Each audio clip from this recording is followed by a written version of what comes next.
Merhaba arkadaşlar, kanalıma hoş geldiniz. Bugün sizinle beraber aklınızdaki kişi bugün hayatında neler yaşıyor ve siz nelere dikkat etmelisiniz, bunlara bakacağız. İlahi güçten en net bilgileri alarak aktarabilmek için niyetimi alıyorum. Enerjiye dahil olmak için niyet almanız yeterli. Şifa enerjisini artturabilmek adına da his yüklemesi yapıyorum. Kanalıma abone olup bu videoyu beğenen arkadaşlarım için niyet alarak bugünkü his yüklememiz: gerçek aşkı yaşamaya izinli olduğunuzu bilmek ister misiniz? Aşkı yaşamaya izinli olduğunuzu bilmek ister misiniz?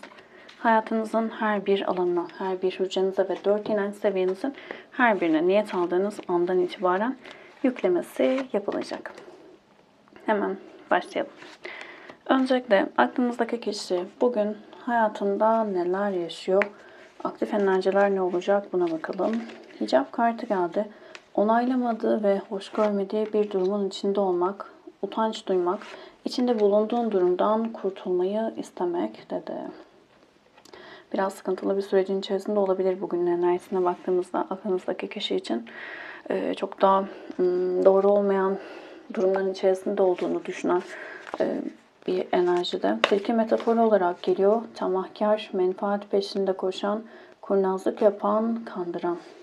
Şimdi birilerine karşı biraz böyle istemeden de olsa kendi çıkarları için farklı görünen enerjiler de olabilir. Farklı şeyler sunuyor olabilir. Mesela nasıl söyleyelim, işte çok sevmese de insanları, o insanlardan maddi ya da manevi bazı çıkarları varsa o alandan gitmeyip onları seviyormuş gibi davranıyor olabilir.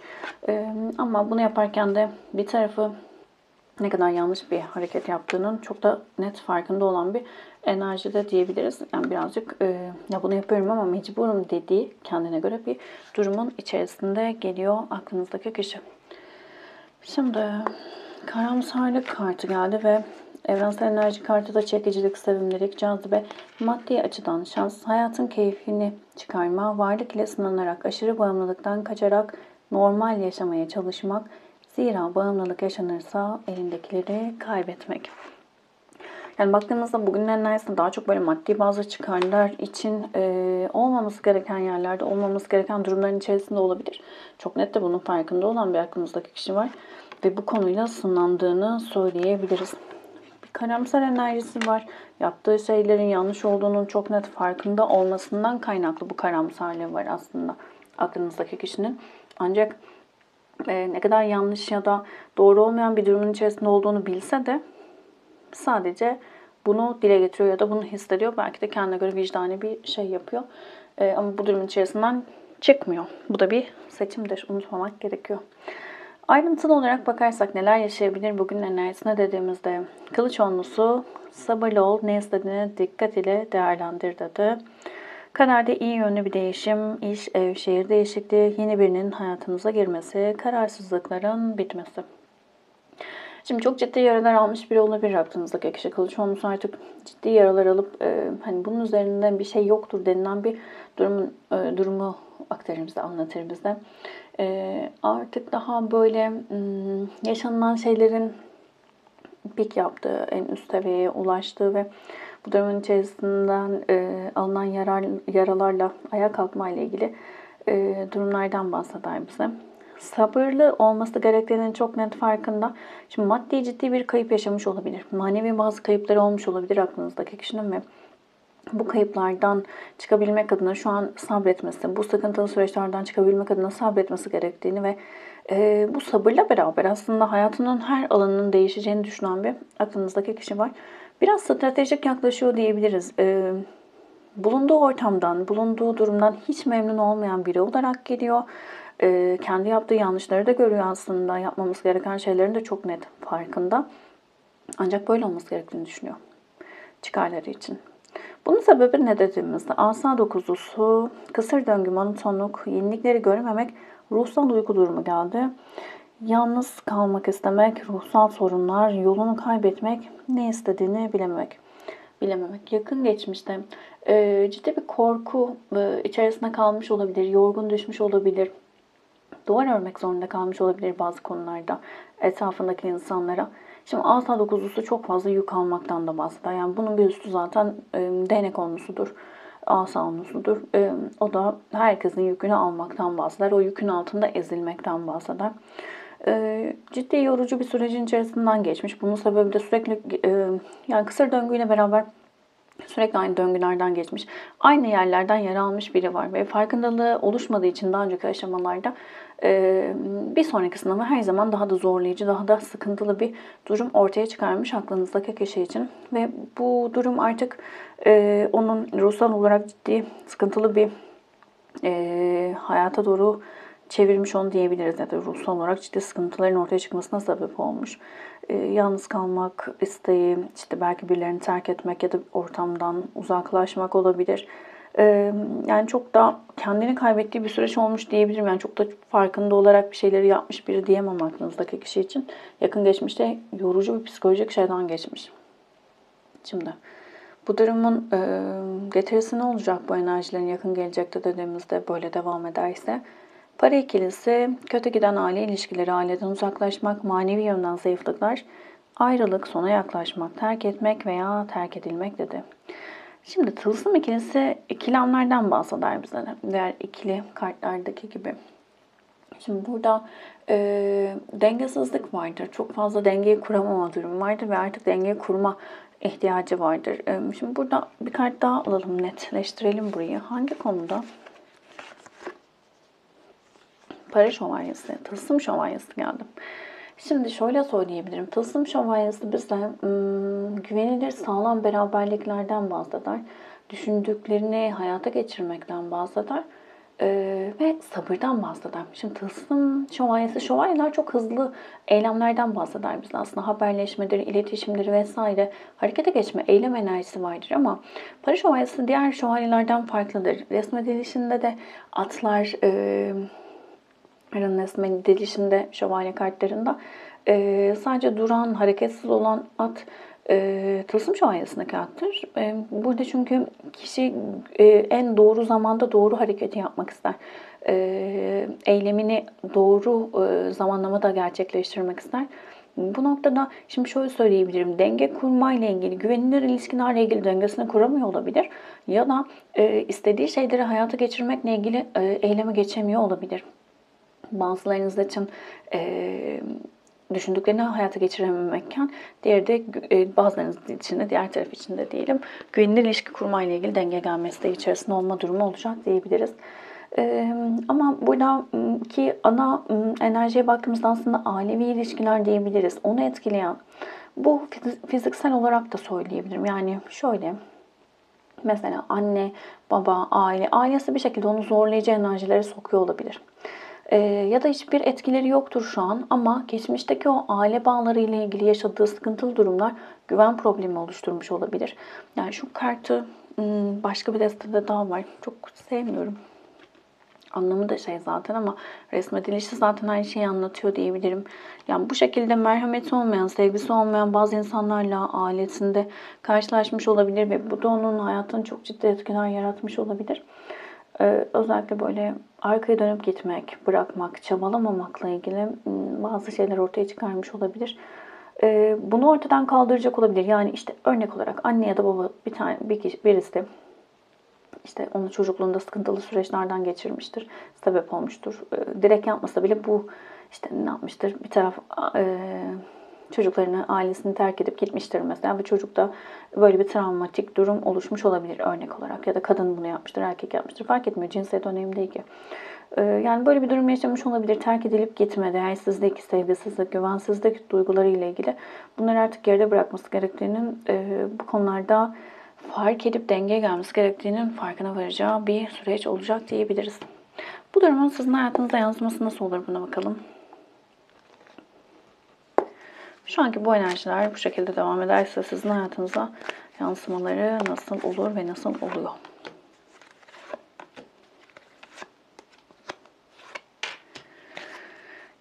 Yıldızlar kartı. Yıldız kartı aslında bazen karmalardan da bahseder bize. Ama şu an enerjisine baktığımızda bu biraz karma gibi değil de yani etkileyici olmak, parlamaktan bahseder. Şu an enerjisinde kendinizi toparlamaya çalıştığınız bir süreçte olabilirsiniz. Bazılarınız için karşı tarafın çok böyle işte çok yıkık görünüyor olabilir, çok yorgun görünüyor olabilir. Ona destek olarak enerjinizi yükseltiyor olabilirsiniz. Ya da sizi de sıkıntılı bir sürecin içerisine soktuysa kendinizi parlatmanız gerektiğini, ama bu şunu şöyle söylemiyorum, yani karşı tarafı etkilemek için parlayın gibi değil. Kendi değerinizle yüzleşmeye başladığınız, kendi değerinizi anlamaya başladığınız, kendinizi fark etmeye başladığınız bir sürece doğru götürmüş olabilir. Karşınızdaki kişi diyelim ki sizi aldattı ya da değersizlik hissettirdi, sevgisizlik hissettirdi. Bunun altındaki sebepleri anlamaya başladığınız ve kendi içinizdeki o yıldızlı parıltıyı ortaya çıkarmaya başladığınız bir süreç olabilir. Bunun sebebi ne dediğimizde, yakın geçmişte ne yaşadınız dediğimizde, buraya bir kart alacağım ama sıkıntıların bitmesinden bahseder Zümrüt kartı. Efrat'la beraber geldi. Şimdi Efrat çok zeki bir karakterdir. Biraz işten pazarlıklıdır. Duygusaldır, gelenekseldir ve saplantılı bir aşıktır aslında. Şimdi bu noktada sıkıntıların bitmesiyle ilgili yakın geçmişte daha böyle saplantılı olarak bazı şeylere bağlanmış olabilirsiniz. Yani karşınızdaki kişinin yaşadığı şeyler, şimdi asa dokuzlusu ve ruhsal sıkıntılı bir sürecin içerisinden geçmiş olarak görünüyor. Siz bunu öyle adlandırdınız ya da adlandırmadınız hiç fark etmiyor. Sıkıntılı o sürecin içerisinde bu sıkıntıların ortadan kalkmasıyla ilgili kendi iç dünyanızda saplantılarınızı fark etmiş olabilirsiniz. Ya da sıkıntılı durumu ortadan kaldırabilmek adına kendinizi daha iyi bir seviyeye getirmek istemiş olabilirsiniz. Sorunları aşabilmek adına böyle bir yolu almış olabilirsiniz. Çok hızlı konuşmadım umarım. Şimdi yakın gelecekte şöyle biraz yorucu bir sürecin içerisine siz de girecek olabilirsiniz. Nasıl? Birbirinize karşı iğneleyici sözler söyleyecek ya da bir karşı taraftan duyacak olabilirsiniz siz de. Birazcık yorucu işte sözlerle, kelimelerle can yakıcı bir sürecin içerisi oluşabilir. Ya da farklı bir durum olarak şöyle söyleyebilirim. Üçüncü kişilerin varlığı burayı etkileyecek olabilir. Bu üçüncü kişiler de illa partner gibi düşünmeyin. Şöyle söyleyebilirim. İşte aklınızdaki bu kişinin hayatındaki o işte anne baba figürü kimse bu sıkıntılı durumu ona yaratan, onunla ilgili bir sınanmadan geçecek olabilirsiniz. Bu durum sizin hayatınızda getirilerinden bir derin üzüntü ve sıkıntı olarak geliyor. Ve Selena kartı geçmişten gelen bu yükle yüzleştiğiniz bir sürecin içerisinde olacaksınız ama bu süreç size şunu hatırlatmak istiyor, şunu göstermeye çalışıyor. Elmas gibi değerlisin. Ki siz, buradaki siz direkt size söylüyorum. Yani karşı taraf aklınızdaki kişi için söylemiyorum. Siz bu ilişki içerisinde daha çok böyle kendi değerinizi fark etmeniz adına yönlendiriliyor gibi görünüyorsunuz. Dedim ve aklınızdaki kişinin hayatında olanlar bunlardı. Olumlu olanları alıp kabul edin. Olumsuz olduğunu düşündüğünüz şeyleri de sisteme sevgiyle iade edin. Unutmayın, tarot aktif enerjinin okumasıdır. Sizin enerjiniz, düşünceniz, istekleriniz, arzularınız değiştiğinde her şey değişebilir. O yüzden hoşunuza gidenleri aldım, kabul ettim deyin. Şimdi bugün enerjisinde siz nelere dikkat etmelisiniz buna bakalım. Mesajlar versin sistemde de. 1, 2 ve 3 olarak kart seçin lütfen. Genel olarak da bilgilendirmeyi yapacağım. Ortak enerji olarak. Elmasın ruhu geldi yine. Güzel.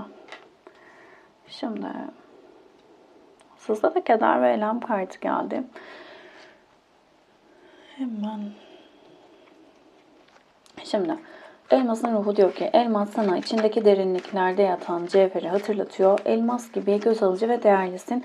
Aynı zamanda maddi konularda değişim ve yükseliş söz konusu dedi. Güzel. Yanılsama kartı geldi. Bazı gerçeklerin sudaki yansımasını bir hakikat zannetme, yanılma, olanı olduğu gibi görememe, keder, elem kartıyla ve evrensel enerji kartı daha kadersel değişimler, yaptıklarımızdan yola çıkarak kaderin hayat üzerindeki etkisi, okült konulara ilgi dedi. Şimdi biraz karamsar bir enerjiniz olacak ama bu daha çok böyle yanıldığınız şeylerle ilgili. Birazcık böyle kendinizi sorgulayacak, belki de kendinize biraz kızacak olabilirsiniz. Yani neden bunu görmedim, bunu görmeliydim dediğiniz bir durumun içerisinde olabilirsiniz. Yanılgılarınızla yüzleştiniz ve bunun birazcık enerjisi olarak size dönüşünü fark edeceksiniz ama bu enerjiyi büyütmeyeceksiniz. Güzel geldi burası aslında. Kadersel olarak yaşadığınız şeyleri kabul ederek, gerçekten o kalpteki o enerjinin ne kadar değerli olduğunuzun farkına vardınız ve bunu bazılarınız direkt hissediyor olabilir ama bazılarınız hissedemiyorsa bile bunu hissedebilmek adına çabalamaya başladığınız bir gün olacak sizin için. Bu çok güzel. Peri kartı dedi ki kitaba bak. Şu anda sorunuz ne olursa olsun cevabı bir kitapta bulacaksınız. Bulduğunuz kelimeler aradığınız içgörüyü getirecektir. Sisteme sorun. Ne sormak istiyorsanız işte bu ilişkide göremediğim ne? Neyi fark etmeliyim? Neyi düzeltmeliyim? Neyi şifalandırmalıyım? Bunun cevabını görmeye niyet ediyorum. Fark etmeye niyet ediyorum diyebilirsiniz. Birçok kişi böyle sorular sorup herhangi bir eline geçecek olan ilk kitabı açıp orada bir şey bakabiliyor. Oradaki bir cümle, bir bilgi ona gelebiliyor. Ama bunu sadece kitap olarak sınırlamayın. Sistem öyle güzel işliyor ki işte bir televizyonda bir şeye denk gelirsiniz, bir reklama denk gelirsiniz, işte radyoda ya da bir şey dinliyorsunuzdur, bir şarkıda bir şeye denk gelirsiniz. Yolda yürüyorsunuzdur, yanınızda biri bir şey, yanınızdan ama yanınızdan geçen biri bir cümle söyler, orada fark edersiniz. Yeter ki almaya açık olun bilgiyi, bilgi her yerden gelecektir. Şimdi bugünün olumlaması hayatta kendimi sevmek. Yaptığım en doğru şey, aklımın ve bana kazandırdığı güzellikleri, bedenimin bana sağladığı konforu, hayatı seviyorum ve karşılığını alıyorum diyebilirsiniz. Akıl sağlığınızı asla ihmal etmeyin dedi. Şimdi biri seçen arkadaşlarım. Tılsım yedilisi, para yedilisi.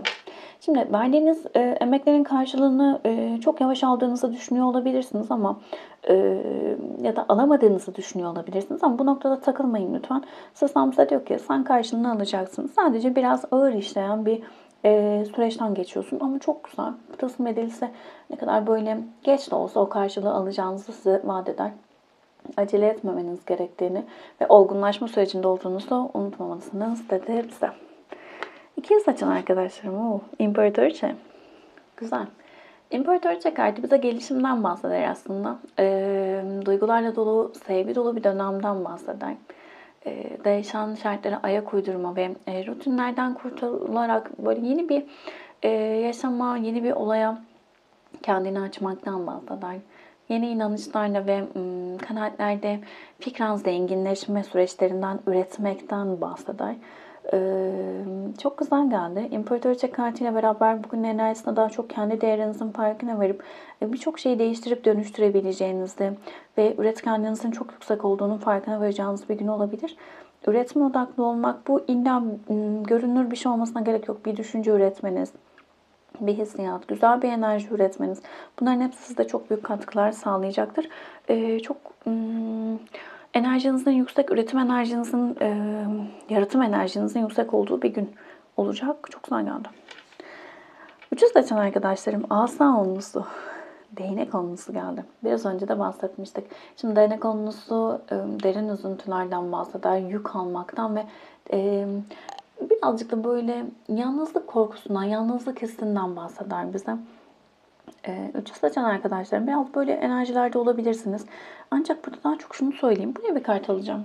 Yani burası birazcık daha şey olduğu için alacağım. Diğer kartlarda böyle bir şeye gerek olmadığı için almadım. Şimdi asa dokuzlusunda çok fazla yük almak vardır. Başkalarının yükünü de alıyor olabilirsiniz. Bırakın başkalarının yükünü almayı. Kılıç sekizlisi. Elim kolum bağlı diyor olabilirsiniz. Yapabilecek bir şeyim yok, ben bunu yapmalıyım diyor olabilirsiniz. Kendinizi sınırlıyor olabilirsiniz. Başkalarına yardım etmezseniz, başkalarının yükünü almazsanız var olmayacağınızı düşünüyor olabilirsiniz. Burada söyleyebileceğim şey size bugün daha çok böyle başkalarıyla ilgili aldığınız yükleri bırakın artık. Omzunuzdan atın o yükleri. Herkes kendi hayatını yaşıyor ve tekamülünde kendi sınavını veriyor. Başkalarının yüklerini alarak onlara iyilik yapmıyorsunuz. Onlara fayda sağlamıyorsunuz. Kendinize hiç yapmıyorsunuz. Kendi hakkınızı korumayı bilmeniz gerekiyor ve o yüklerden kurtulmanız gerekiyor diyebilirim. Yapamam, işte elim kolum bağlı, mecbur, işte annem şöyle, babam böyle, şuyum böyle, buyum böyle. Bunu yapmaya devam ederseniz böyle zihinsel hapishanenizde kalmaya devam edersiniz.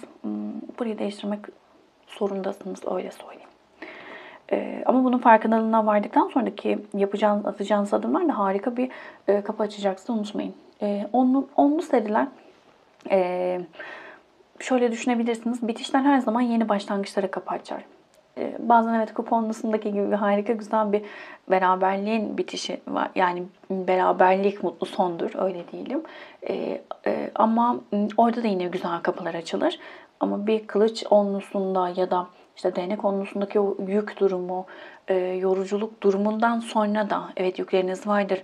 İşte artık kalkamam gibi gördüğünüz zorlukların içerisinde kalmışsınızdır ama tekrar yeni bir kapı açılır. Her onlu size güzel yeni başlangıçlara vesile olur diyelim. Kolektif bir açılım. Hepsiyle uyumlanamayabilirsiniz ama içerisinden mesajlar almaya odaklanın lütfen. Desteklemesi için de bu videoyu beğenmeyi unutmayın. Teşekkür ederim vakit ayırdığınız için. Başka videolarda görüşmek üzere. Hoşçakalın.